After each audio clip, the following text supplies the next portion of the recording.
At UIndy, we have strong programs that meet the emerging needs of many sectors of our economy. This private university is shaping the next generation of leaders in Indianapolis and beyond through an emphasis on service learning, professional development, and liberal arts. For all the amazing things in my future, I owe a really big thank you to UIndy for giving me the space and tools I need to really succeed in every aspect I want to. A small university making a big impact in Indiana and around the globe. The University of Indianapolis, better known as UIndy, we catch up with the school's new president, Dr. Tanuja Singh. Her journey from growing up in India to making her mark in higher education in the U.S. Her favorite things about the job and her vision for UIndy. It's all next on the Business and Beyond podcast.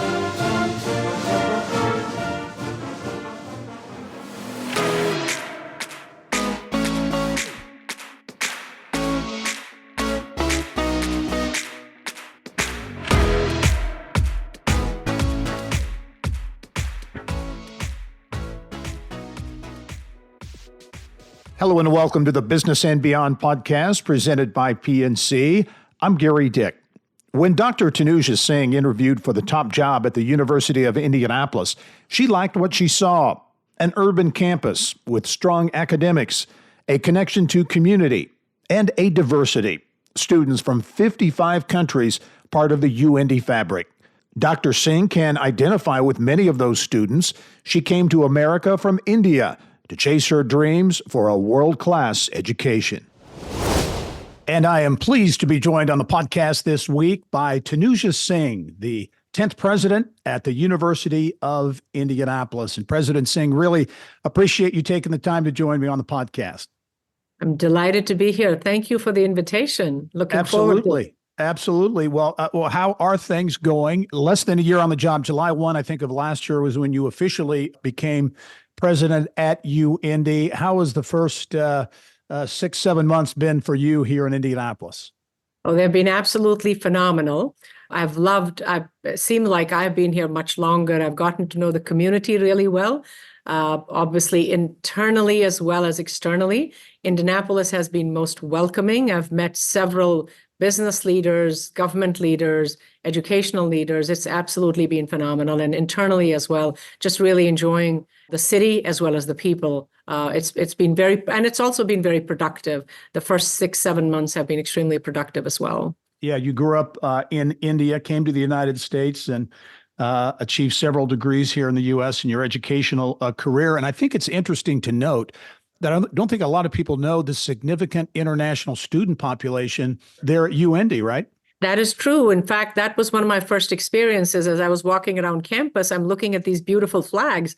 And my question was, how are they here? And they said, well, we have students and faculty from about 80 countries. Wow. And given the size of the university and our location, I'm not surprised. And yet I am surprised because it's a big privilege to have students from so many diverse places and countries around the world. So yes. From a university standpoint, as you look at the strengths of UIndy and the things that it is and can accomplish, that diversity piece, especially I think today, frankly, what does that offer in terms of really being an asset for UIndy? That's an excellent question as well. If you look at all the research that has been done about the impact of diversity on the outcomes, diverse organizations are just better. They do better financially, they have better leadership, and the ability of our students to experience that diversity while they are going to school prepares them so much better for the work they would be doing, whether they become engineers or they become financiers or they become musicians. So that ability to have that conversation is important. The other part that we provide very, very intentionally is the opportunity for our students to do a lot of study abroad in various locations, both study abroad and service abroad. And our student population, as you know, several of them are first gen, several of them are Pell eligible. And for them to have this access to opportunities, not just in the United States, but outside of the country, is really remarkable. It just prepares them for a world that's better connected, and they have it right here on campus, but they also have it as they study abroad, they do service abroad, and our faculty are really brilliant in providing that to them. The word connected, I know I've seen several of the interviews you have done since taking over as president there at UIndy, and you talk about the importance of connecting to community, connecting to business and industry. Why, in your view, is that important, and in what form is that taking there at UIndy for students? Again, a great question. So from the very beginning, when I was faculty, I was looking at the impact of what we do. So is it relevant? Does it mean something to someone? And the only way we can create that relevance for our students is by ensuring that they get to experience what they learn in a classroom in the real world.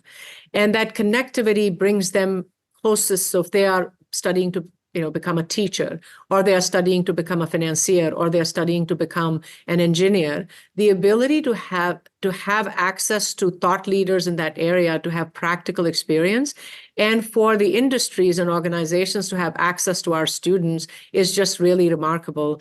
I've always thought of myself as a boundary spanner. I did it when I was a faculty. I brought in people into my class and said, do you have a problem they could solve for you in this class? And I was surprised at how eager companies and organizations and not-for-profits were to participate. So I've made that a key part of my commitment to UIndy. We do a great job, but that is one of a big part of our vision, that our education has to be relevant, it has to be future-driven, and it has to be connected so it can benefit the people who are taking our classes, who are our students, and it also benefits the community tremendously. Yeah, you've talked a lot, I think, too, about the need to solve the brain drain, if you will, in Indiana. Those students who come here and get a great education and they flee the state and go elsewhere. How do you see UIndy playing a role in fighting that brain drain and keeping more talent here?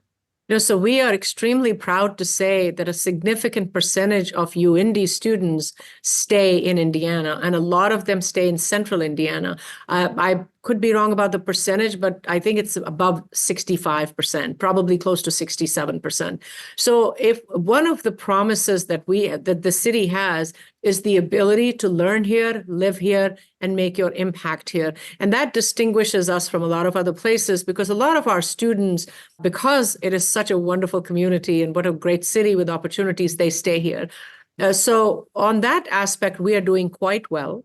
The other part which will keep us in that space is these kinds of opportunities for our students. When somebody comes here, they have a great connection with, say, Roche or with Lilly or Cummins, and then they say, wow, this is excellent, I'm going to stay here. So we bring people here, but we also provide the talent, and a lot of our students choose to stay here.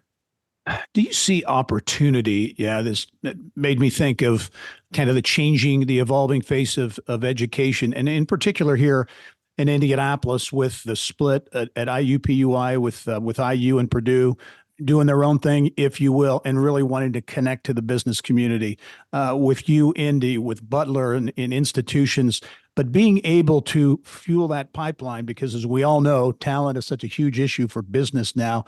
Do you see with that educational cluster, if you will, IU, Purdue, UIndy, Butler here specifically in Indianapolis, that's an opportunity to really drive growth and economic development? Oh, absolutely. The city is growing, and every conversation that I've had with business leaders, but also government leaders, they talk about creating talent pipeline here. And to the extent that we can invite people, even from across the state, but across the globe, to come and live in this great city and learn in this city, and then connect them with the opportunities that exist, then this whole concept of brain drain goes away. So there are excellent opportunities. The other opportunities that we offer, and everybody, there are a lot of universities offering it, the future of work is that talent is going to change the need for skills is changing very rapidly. So to be able to provide just-in-time learning and providing the fundamentals of learning is something that UIndy does really well. So we teach you in the basic skills of critical thinking, cognitive compatibility, working in teams, writing well, speaking well. And then we also train you in being able to translate that into something very tangible. So there's an opportunity, obviously, to grow talent, but there's also an opportunity to train and continue to train talent that already exists. as AI takes over, as some of these technologies take over, universities are and should be in the business of providing that continuous learning, whether it's through training models where you come back and take a degree, or maybe just take a certificate or learn. So really what I would consider this almost an open loop learning model is really important for universities to have. And that is one of our focus right now. And we are working on it very diligently to provide the initial talent, but also continue to train the talent going forward. I think it's interesting. And that's the first time I've heard the term just-in-time learning. You hear just-in-time inventory, but just-in-time learning, and that's reflective of, I think the need to connect with business on what they need in terms of talent, and that continues to evolve, obviously. That is absolutely true. And at the same time, we also need to be mindful. So if you look at reports, which I'm sure you do, from the World Economic Forum, they talk often about the skill instability. So the skills that are popular today are probably going to be passé in the next 5 to 7 years. So this concept that we should be continuous providers of this education and these skill sets is a very important part of a university's promise. And that's the space that University of Indianapolis is already in, but we are also building very intentionally that space of just-in-time learning. I know this is maybe an unfair question because you could probably talk on several levels on this, but in terms of the challenges of being a university president today, you talk about AI and the evolving workforce and the need to fundraise, all the things that go into the job. Is there one aspect of the job you consider the most challenging? Well, presidents' jobs have always been challenging. They're just a different context, right? I consider the one that the ability to speak of the value of higher education is not challenging in the sense that we think of challenge, but it's really important. That's something we need to continuously talk about and make sure that relevance is communicated in the way that's understood by everyone. So there has been quite a bit of conversation around the value of higher education. And we can point to all the studies that exist that talk about how important higher education is. So it changes lives purely from an economic perspective. But research also says, people with a college degree live longer, they smoke less, they're healthier in general. So there is a societal impact to it. And I believe the conversation should focus upon these benefits. And I believe that is a challenging part in the sense that you have to keep reminding people about the importance of higher education to the competitiveness of this country and a state and a community. And I believe that's a bit of a challenging part, and it's my job to do that. Talked a little bit about the future of work, the future of workforce. How about the future of education? There's been a lot, of talk, as you mentioned, the value of higher education, the finances and some schools around the country, some even here in Indiana, struggling financially. What does the future higher education model, the picture look like in your view? A few things. One, higher education also needs to continuously ask itself the question about relevance of everything they do, from the fundamentals to the evolving nature. So it is important for us also to ask that question. And nimble institutions like UIndy that continuously ask that question, how does it matter? If you look at the way we teach, everything has a practical element. I go and stop a lot of times when they're training, for example, our future police officers, and I see the way they are trained with real technologies, with real environments. I do the same when I go and see our nursing students or our occupational therapy students or our business students who are actually working on Bloomberg terminals to understand how investment takes place and why they should be Bloomberg certified. So that relevance part, it's also important for higher education to remember that the fundamentals are equally important. We have to train our students in the fundamental skills of math and science and reading and the ability to communicate effectively. So to the extent that universities keep in mind the fundamental tenets as well as the evolving nature of the workforce, we would be okay. What happens sometimes is there is this tension between not the ability to connect with the world. And that's where my push towards this constant and intentional connectivity with the community comes from. I need to know where the world is going, and then be able to incorporate those changes into the curriculum as we teach, because curriculum and things change over time, and we need to be open to that evolving nature of education as well. I asked you a couple of minutes ago about the biggest challenge in being a president. What's your favorite part of the job? I should ask you that too. What's your ideal day as a president? I know your schedule is day in and day out, very, very challenging, I'm sure, but I'm sure there are days that things are maybe better than others. What's your favorite kind of day as my university favorite absolute part of the day is to talk to students. You can probably see me smiling on camera right now. Right. I was welcoming new students to the university. These were our spring transfers and spring freshmen. That's another new trend. And I was in a room full of students, and I had students welcoming them, and I was grinning year to year. They bring such joy, but they're genuinely curious. Anybody who says students don't care, I would have to say, I respectfully disagree. You're just plain wrong. So the best part of my day is talking to students. I really have also enjoyed my connections with the community, to be at that intellectual level, to be, to able to hear from them. What are they thinking? What are their challenges? Because then I become a thought partner to them and say, how might we solve some of the problems, say, in healthcare? So we need more nurses. How might we be a partner to you in providing more people in the health sciences or engineering or business or music or education? So that part is very, very intellectually engaging to me. But the biggest smile that I get is when I talk to my students. That's good. Well, and you mentioned the health sciences and certainly talent challenges in that sector. And that's a real niche for UIndy, right? That is a very big niche for us. In fact, our occupational therapy, physical therapy programs, our nursing programs are very much in demand. And that makes me very happy about it. We are also closely and very intentionally working potentially with partners to say, how might we be able to do that better and do it more intentionally and continuously. Much more ahead with UIndy President Tanuja Singh. When we return, we'll talk about growing up, her early years, her path to Indiana and UIndy, and a lot more when the Business and Beyond podcast continues.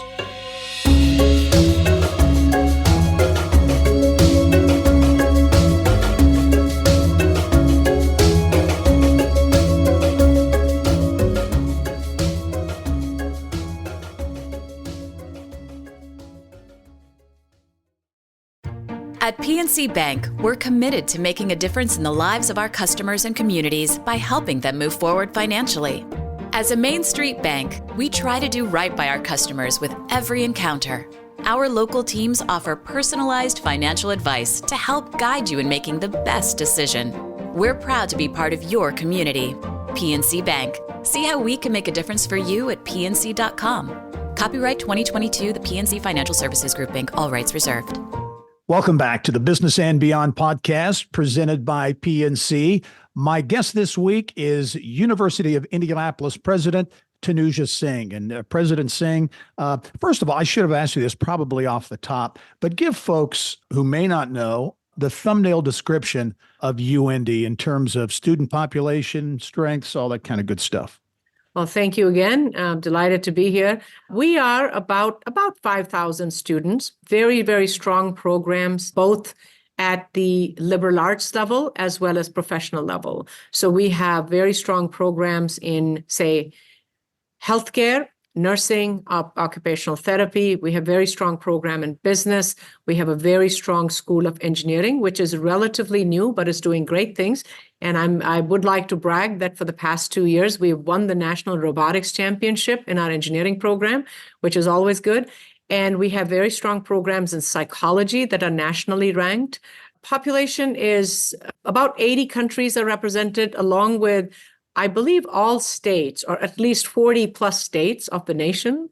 Exciting time to be here, and that's about the overall description of the university at academic and international and domestic levels. And Coach Keevers is doing a great job in football too. He's a good guy. Tell him I Coach said hi. Keevers was one of the first people I met, and you should check out this video we did with Coach Keevers.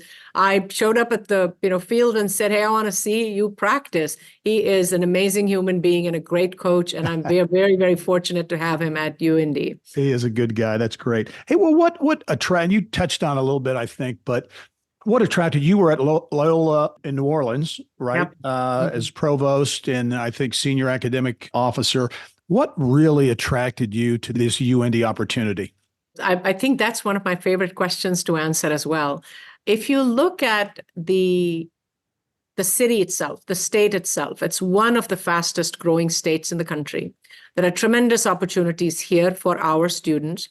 It's an urban campus, but more importantly, one of the promises of higher education is that we are providing relevant education. So when I was talking to the university, I kept seeing things they do that matter in the real world. So if they are teaching people a certain subject, how does it translate? Students consulting with organizations, our cell working to educate teachers. So everything at a very foundational level, strong programs. Exceptionally strong faculty. I was very impressed with the qualifications of faculty, including one whom I just got to know about 2 months ago, who's nationally known for her work in the area of Parkinson's disease. So we have very, very good faculty, exceptional facilities. And, I'm coming back to the Midwest. Believe it or not, this weather that we are having this week, I'm kind of enjoying it because that's, while you may have different opinions about it, I was in the Midwest earlier, and then I'm coming back. So the opportunity to come back to the Midwest that I love, the opportunities at the school from a faculty, from a student population perspective, and of course, the city itself just really attracted me. The connectivity with the community has been amazing. That was one of the things I wanted to see, how quickly, how easy it would be to connect with people who are essentially hiring our students and working with them. And it has been wonderful to see that. That's great. Now you grew up in India, right? Can you talk about growing up in India? Yes, I did. I left many, many moons ago now, but my early education and my 2 degrees are from India and then 2 from the United States. So yes, I did. What brought you to the United States? Some of it was, I've always looked at the education system of the United States as really the world-class system. We have some family connections. An uncle of mine came and did his PhD, in fact, from Purdue many moons ago.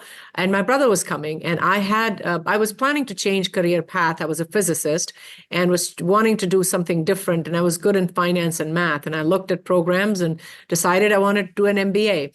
I would like to say that it was a very well thought out process, but I really was more interested in the excellent education system, and then the idea to do finance and MBA came later, and then of course a doctorate after that. So mostly for the opportunities here.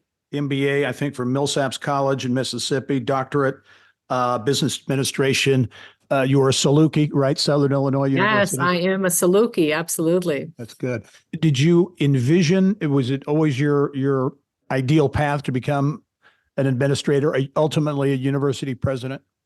I would like to say that I've always been, and it sounds a bit self-congratulatory, but I've liked leadership opportunities from the very beginning, even when I was a student. And my path to administration was not so much the administrative part, but the leadership part.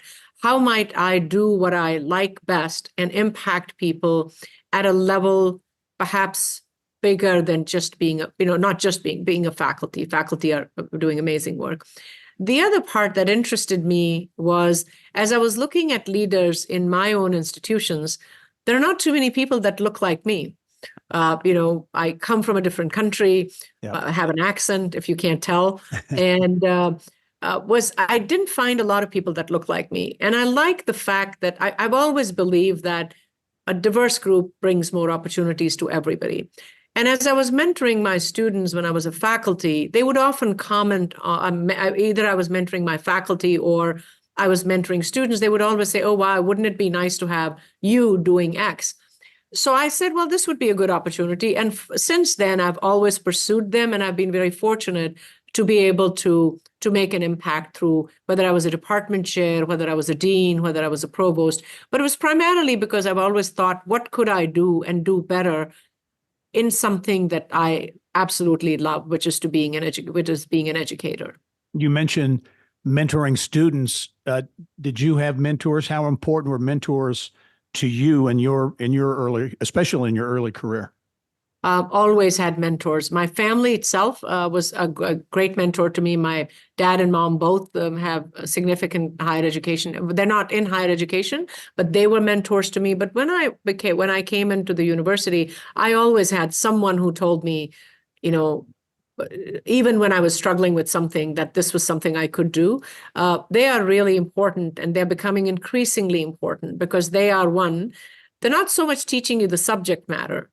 They're telling you you belong and you can do it. And that's where the power of mentorship comes from. And I've been very fortunate that I've had mentor. I call them my wise friends, and I still have them because they tell me when I'm getting ahead of myself too, which is good, which is what mentors should do. Yeah. How important is that? I think that's, you talk to people, and whether it's in sports and coaching, in business, whatever the case might be, the ability to be able to pick up the phone and call someone as you're facing a tough decision or maybe going through a tough time. How important is that? It is one of the most important, very, very important access and resource to have. I've always asked people, can you tell me who are the 5 people you would call if you were in a big crisis? And you should have them on your fingertips. I have them, and I'm very fortunate that I have more than 5. Yeah. But to me, that quite possibly for everyone, whether you're a student, whether you are in any job, any profession, the ability to have that access is really important. So let's talk now as we wind down here a bit on what's next, what we can expect to see from the University of Indianapolis. I know, you mentioned that connection to community, and I think we did a couple of stories on it. UIndy unveiling a marketing campaign really aimed at generating interest among high school students in pursuing teaching degrees. Let's Teach Indiana, 14 high schools in Marion County you're partnering with. As you look at programs like that, are those the types of things that we can see coming out of UIndy? Yes, you will see a host of programs coming out of UIndy. You will particularly see the ability to have that attitude that education is a lifelong process. So you will see a lot of programs coming out that help people finish what they started. So you may have started a degree many moons ago, you didn't finish it. So everything from degree completion program to, as I spoke earlier, short-term certificate programs that somebody might come and say, I don't need to get a whole degree. I just need to understand how AI works or how supply chain works. The ability to translate our existing skills into something that is much more just in time, you will begin to see that. You'll also begin to see some specific programs, perhaps, that are targeted as partnership programs. So we do nursing well. Is there an opportunity for us to partner with organizations that are seeking that talent and for us to provide them with the talent in a more dedicated way? Those would be some of the opportunities you will see a lot. There'll also be opportunities for what we call continuing education. If you want to understand about leadership, getting both transcriptable certificates that you can use towards a degree, or certificate. You may just want to know something about what's happening in AI. So that work has already started. It started a month after I arrived on campus, and it's taking shape now. So you will begin to see a lot of that. I do want to mention something about the Educating Indiana process. We are, as you know, a good partner to that community here. We have very strong program in education.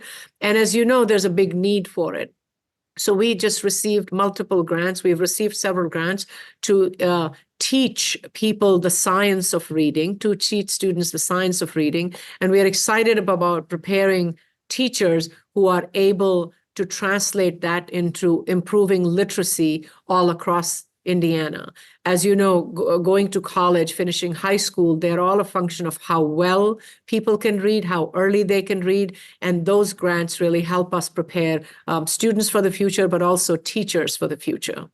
Indiana, in my view, is extremely blessed to have great public institutions, great private institutions of higher education. and I know it's a competitive game out there, but do you sense, or do you see, I mean, typically when you look at economic development and, attracting jobs and those types of things, it's kind of been the domain of the public schools, the Purdue's and the IU's and those institutions, the Ivy Techs for training. But do you see a role? It sounds like you do, because the things you're talking about can contribute certainly to that process. Do you see a role for collaboration among public and private institutions and when it comes to economic development and job creation and that kind of thing? Oh, absolutely. This is, while there is the competitive opportunity, there's a lot of work to be done in the collaborative space as well. If you think about it, as I mentioned, and I'll repeat it again, a majority of our graduates actually stay here. So the ability to provide that opportunity to businesses, but also to really speak to the importance of having institutions of all different kinds. Simply, if you're educating students, that's very important, but also to keep the talent in the state is equally important, something that we do really well. Also, there is plenty of opportunity for all of us to have that space in which we work from our strengths. One of our biggest strengths is the ability to work very closely with our students. I was walking around in our engineering building and I saw these first-year students working on, developing robotic program. I mean, they were working with robots. They were doing stuff that is and they were working with faculty directly. These were first-year students. The ability to have that very hands-on experience at an institution with small class sizes and have a faculty tell you how to do it right there is a big advantage that small universities have. To your point, yes, there is enough opportunity for collaborating. In fact, we've already met with, Dr. Sue Ellspermann, president of Ivy Tech, and I have great respect for her and all the other presidents that are in the space. And I'm looking forward to working continuously with them. Tanuja Singh is the 10th president at the University of Indianapolis. And President Singh, it's been a real treat to have you on the podcast, get to know you a little better. And I look forward to seeing you in person very soon. I look forward to that as well. And thank you very much for this conversation. I appreciate it very much. All right. And thank you for joining us on this episode of the Business and Beyond podcast. It's a weekly conversation with achievers in business, sports, entertainment, and beyond.